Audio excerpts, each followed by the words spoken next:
அனைவருக்கும் வணக்கம். 15/5/2025 அன்று நம்ம கேஸு வந்ததுங்க. அன்னைக்கு கோர்ட்ல என்ன நடந்தது அப்படின்னு பாத்தீங்கன்னா, இதுக்கு முன்னாடி வாய்தாவுக்கு ஜட்ஜி பணிமாற்றம் பண்ணியிருந்த ஒரு காரணத்தால நமக்கு தேதி கொடுத்திருந்தாங்க. இந்த டைம் ஜட்ஜி அவர்கள் புதுசா வந்தவங்க ஜாயின் பண்ணிட்டாங்க.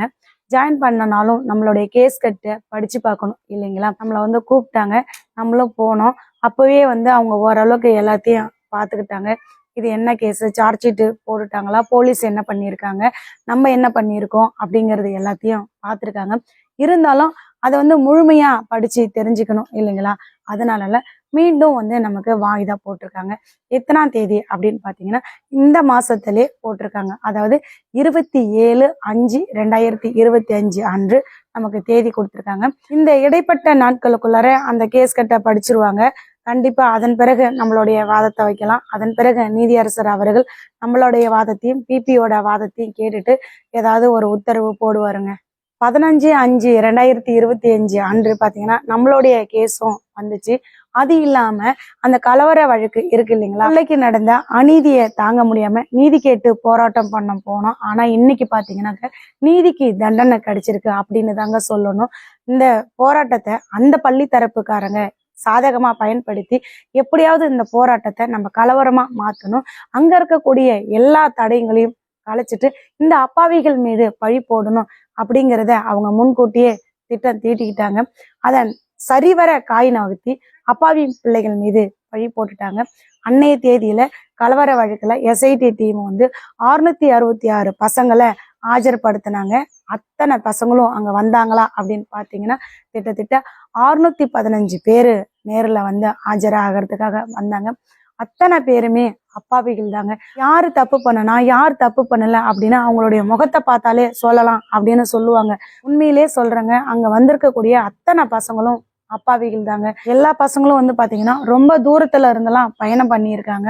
பாவம், அதாவது தப்பு பண்ணணும்னு வெளியில விட்டுட்டாங்க. அந்த காம்பவுண்டுக்குள்ளார அன்னைக்கு இரவு என்ன நடந்தது அப்படின்னு சரிவர பார்த்து அவங்களுடைய கால் ரெக்கார்ட்ஸு, சிசிடிவி ஃபுட்டேஜ் இதெல்லாம் முழுமையா பார்த்து இவங்க உண்மையான குற்றவாளிக்கு சரியான தண்டனை கொடுத்துருக்கலாம். ஆனா எல்லா விஷயமும் தெரிஞ்சு உண்மையான குற்றவாளிகளை காப்பாத்திட்டு அப்பாவிகளை தண்டிக்கிறாங்க. அவங்களுடைய முழு நோக்கம் என்ன அப்படின்னு பாத்தீங்கன்னாக்க, எத்தனை பேத்துக்கு வேணாலும் நாங்க தண்டனை கொடுப்போம், எத்தனை அப்பாவிகளை வேணாலும் நாங்க பழி வாங்குவோம், ஆனா உண்மையான குற்றவாளியை நாங்க தொடவே மாட்டோம், தண்டனை கொடுக்கவே மாட்டோம் அப்படிங்கறதுல குறிக்கோளா இருந்துட்டு இருக்கிறாங்க. பசங்க அத்தனை பேரும் எவ்வளவு தூரத்துல இருந்து பயணம் பண்ணியிருக்காங்க. பஸ்ஸுக்கெல்லாம் காசு இருந்துச்சோ இல்லையோ, சாப்பிட்டாங்களோ சாப்பிடலையோ, எத்தனை மணிக்கு கிளம்புனாங்களோ தெரியலங்க. ஆனா எவ்வளவு பெரிய கொடுமை அப்படின்னு பாருங்களேன். இந்த எஸ்ஐடி டீம் இந்த அப்பாவிகளோட வாழ்க்கையெல்லாம் யோசிக்கல. குற்றம் பண்ணனவன் நல்லா இருக்கானா, தப்பு பண்ணனவன் சந்தோஷமா இருக்கிறானா, அது போதும். அப்பாவிகள் எப்படி போனா என்ன, எப்படி வந்தா என்ன, அவங்க சாப்பிட்டா நமக்கு என்ன, சாப்பிடலன்னா நமக்கு என்ன, எவ்வளவு தூரத்துல இருந்து பயணிச்சு வந்தா என்ன, வரலன்னா என்ன அப்படின்ற எந்த ஒரு இதுவும் கருத்துல கொள்ளலைங்க. அவங்களுடைய முக்கிய நோக்கம் அந்த பள்ளி தரப்பை காப்பாற்றணும். கேட்டாக்க என்ன சொல்றாங்க அப்படின்னு பாத்தீங்கன்னா, ஒவ்வொரு போலீஸ்காரங்களையும் கேட்டா அவங்க சொல்லக்கூடிய ஒரே ஒரு பதில், நாங்க என்ன பண்ணுவோம், மேலெடுத்த உத்தரவு, நாங்க என்ன பண்ணுவோம், மேலெடுத்த உத்தரவு, நாங்க என்ன பண்ணுவோம். இதை கேட்டு கேட்டு கேட்டு கேட்டு வெறுத்து போச்சுங்க. அப்படி யாருதான் சொல்றாங்க அப்படிங்கிறத மட்டும் சொல்ல மாட்டேங்கிறாங்க. இவங்கதான் எங்களுக்கு ஆர்டர் போடுறாங்க அப்படிங்கிறத சொல்ல மாட்டேங்கிறாங்க.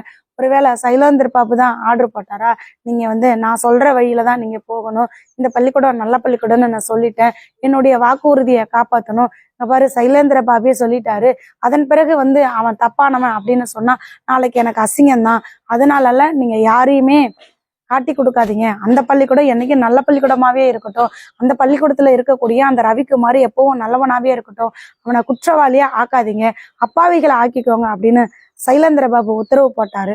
அதை தான் காப்பாத்திட்டு இருக்காங்களா என்னன்னு தெரியல. ஆனா யாரை கேட்டாலும் மேலெடுத்த உத்தரவும் நாங்க என்ன பண்ணுவோம், மேலெடுத்த உத்தரவும் நாங்க என்ன பண்ணுவோம் அப்படின்னு சொல்றாங்க. இந்த பசங்களோட வாழ்க்கையெல்லாம் யோசிச்சு பார்க்க மாட்டேங்கிறாங்க.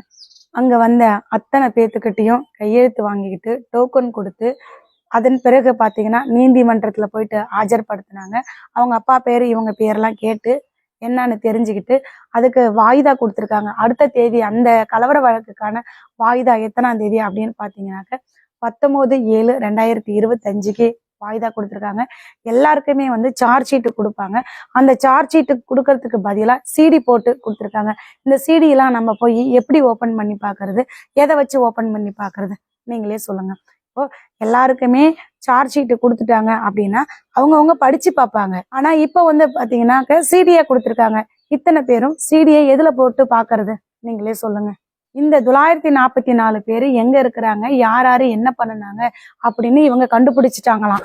ஆனா அந்த பள்ளி வளாகத்துல இருக்கக்கூடிய அந்த ரவிக்குமார், சாந்தி, அவங்க பசங்க, அந்த கிருத்திகா, ஜபஜிப பிரியா, ஆமேனி டிரைவரு, மண்ணாங்கட்டி, இன்னும் அந்த பள்ளிக்கூடத்துல அன்னைக்கு நைட்டு யாரு இருந்தாங்க, அங்க எத்தனை செல் டவர் காமிச்சுது, ஏன் காண்டம் வந்துச்சு, ஏன் கருஞ்சீரகம் வந்துச்சு, இந்த மாதிரி எந்த ஒரு கேள்விக்கும் பதில் இருக்காதான். இதெல்லாம் அவங்களால கண்டுபிடிக்க முடியாதான். இதெல்லாம் வந்து பெரிய சிரமமா.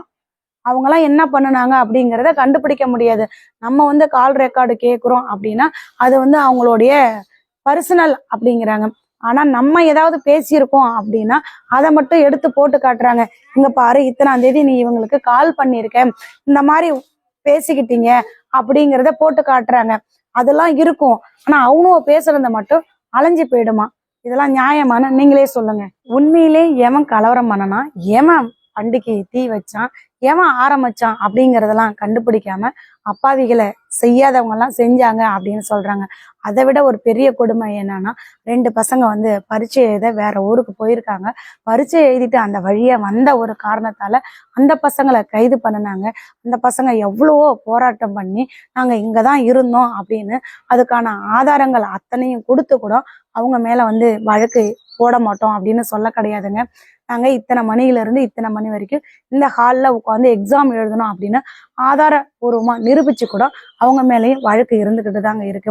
இப்போ இந்த 944 பேத்துல பாத்தீங்கன்னாக்க அங்க அந்த செல் டவர் காமிச்சதுன்னு சொல்றாங்க. அந்த செல் டவர் காமிச்சவங்க மட்டும் கிடையாதுங்க. இங்க வீட்டுல அவங்கவுங்க அந்தந்த ஊர்ல வீட்டுல இருந்த ஒரு சிலரை கூட சேர்த்திருக்காங்க. ஏன்னா அவங்க வந்து எனக்கு சொந்தமா இருந்தாங்க அப்படின்னா சேர்த்திருக்காங்க.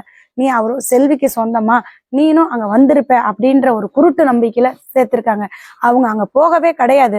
அந்த மாதிரியும் ஒரு சிலரெல்லாம் சேர்த்திருக்காங்க. அதாவது அங்க வந்து பள்ளிக்கூடத்துக்காரன் கலவரம் பண்ணனா இல்லைங்களா, அந்த கலவரத்தின் போது நம்ம வந்து ஒரு சிலர் வந்து யாருமே அங்க போகாம இருக்கிறாங்க. அங்க போகாம இருந்தவங்கள கூட நீ வந்து செல்விக்கு சொந்தம், அதனாலலாம் நான் உன்னை சேர்க்கிறேன் அப்படின்னு சேர்த்திருக்காங்க. இது எந்த வகையில நியாயம் அப்படின்னு சொல்லுங்க. ஒரு சிலர் என்ன சொல்றாங்க, உங்க செல் டவர் காமிச்சது, நீங்க அடிச்சிங்களோ உடைச்சிங்களோ உடைக்கலையோ அதெல்லாம் எங்களுக்கு தேவையில்லை. அங்க எத்தனை செல் டவர் காமிச்சதோ அத்தனை பேரும் குற்றவாளிகள் தான். நீங்க சும்மா நின்னீங்களா நிக்கலையா இது எங்களுக்கு தேவையில்லை. உங்க செல் டவர் காமிச்சதுன்னா நீங்க குற்றவாளி அப்படின்னு சொல்லி சேர்த்துட்டாங்க. நீங்களும் வந்து கலவரத்துல ஈடுபட்டிருக்கீங்க அப்படின்னு சொல்றாங்க. ஒரு சிலர் போகாம வீட்லயே இருக்கிறாங்க அப்படின்னா நீ செல்விக்கு சொந்தம், நீ ஸ்ரீமதிக்கு சொந்தம், அப்போ நீனும் வந்து குற்றவாளி, நீனும் அந்த கலவரத்துல ஈடுபட்டிருக்க அப்படின்னு சொல்றாங்க. இதெல்லாம் நியாயமா, நீதியா சொல்லுங்க. இப்போ இது யாருக்கான தண்டனை அப்படின்னு பாத்தீங்கன்னா நீதிக்கு கிடைச்ச ஒரு தண்டனைங்க. இதுதான் நம்ம ரத்தன ஐயா அடிக்கடி சொல்லுவாரு. அப்பவே நீதிக்கு தண்டனை அப்படிங்கிற ஒரு படத்தை எடுத்திருக்காரு. ஆனா இப்ப அவருடைய புள்ள கண்டும் காணாம இருக்கிறாரு.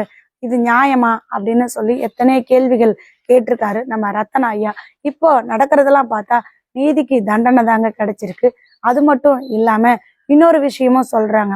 அதாவது பாதிக்கப்பட்டவனும் நீதி கேட்கறான், குற்றவாளியும் நீதி கேட்கறான். ஆனா அந்த நீதி யாருக்கான தீர்ப்பு கிடைக்கும் அப்படின்னு எதிர்பார்த்தோம் அப்படின்னா எவன் ஒருவன்கிட்ட பண பலம் இருக்குதோ அவனுக்குதான் நீதி கிடைக்கும் அப்படின்னு சொல்றாங்க. பணம் இருக்குது அப்படின்ற ஒரு காரணத்தால அவன் வந்து எதை வேணாலும் விலை கொடுத்து வாங்கலாம், அவனுக்கு தான் நீதி கிடைக்கும், உண்மை ஜெயிக்காது, நேர்மை ஜெயிக்காது அப்படின்னு சொல்லிக்கிட்டு இருக்கிறாங்க. இப்போ சிபிசிஐடியோ இல்லை எஸ்ஐடிடிஎமோ இதெல்லாம் பண்றத பார்த்தா பணக்காரனுக்கு பணபலம் படைச்சவனுக்கு மட்டுமே வேலை பார்க்கறாங்க. உண்மையை பார்க்கணும், நீதியை சாக அடிக்க கூடாது, நீதியை நிலைநிறுத்தணும் அப்படிங்கிற எண்ணம் ஒருத்தங்க மனசுல கூட கிடையாதுங்க. அதாவது ஒரு பணக்காரன் பணபலம் படைச்சவன் வசதி படைச்சவன் அவனுக்கு அரசியல் பின்புலம் இருக்கு அப்படின்னா அவன் என்ன தவறு வேணாலும் செய்யலாம். அதை நாங்க கண்டும் காணாம கடந்து போய்கிட்டு தான் இருப்போம். அப்பாவிகள் ஆகிய நீங்க பாதிக்கப்பட்டா உங்க பிள்ளைங்களை எடுத்துட்டு போயிட்டு அடக்கம் பண்ணிட்டு அதோட விட்டுடுங்க. கேஸ் கொடுக்கறதுக்கு வராதிங்க, போலீஸ் ஸ்டேஷன் பக்கம் கோர்ட்டுக்கு போகாதீங்க. அப்படிலாம் நீங்க போனீங்கன்னா நாங்க இது மாதிரிதான் பண்ணுவோம் அப்படின்றத ஸ்ரீமதி வழக்குல இருந்து சொல்லி காட்டுறாங்க. இந்த அப்பாவிகள் இத்தனை பேர்த்த நாங்க இது பண்ணிட்டோம், இனி எங்கேயாவது ஒரு பிரச்சனை அப்படின்னா அவங்களுக்கு போகணுன்ற எண்ணம் வருமா? வராது. அதை தான் நாங்க செஞ்சுக்கிட்டு இருக்கிறோம். இனி எங்கேயாவது இப்படி ஒரு சம்பவம் நடந்தா நீங்க வேடிக்கை மட்டுமே பாருங்க, கடந்து போய்கிட்டு இருங்க அப்படின்னு நம்ம வழக்குல இருந்து சொல்லாம சொல்லிக்கிட்டு இருக்கிறாங்க. அடுத்துதான் வருகிற 27/5/2025 அன்று நம்ம வழக்குல என்ன நடக்குது அப்படின்னு பொறுத்திருந்து பார்ப்போங்க. அந்த மாதிரி கலவர வழக்குல எந்த அளவுக்கு கொண்டுட்டு போறாங்க, என்ன நடக்குது அப்படிங்கிறதையும் பொறுத்திருந்து பார்ப்போங்க. ஜஸ்டிஸ் ஃபார் ஸ்ரீமதி தொடர்ந்து பயணிச்சுக்கிட்டே இருப்போங்க. நன்றி, வணக்கம்.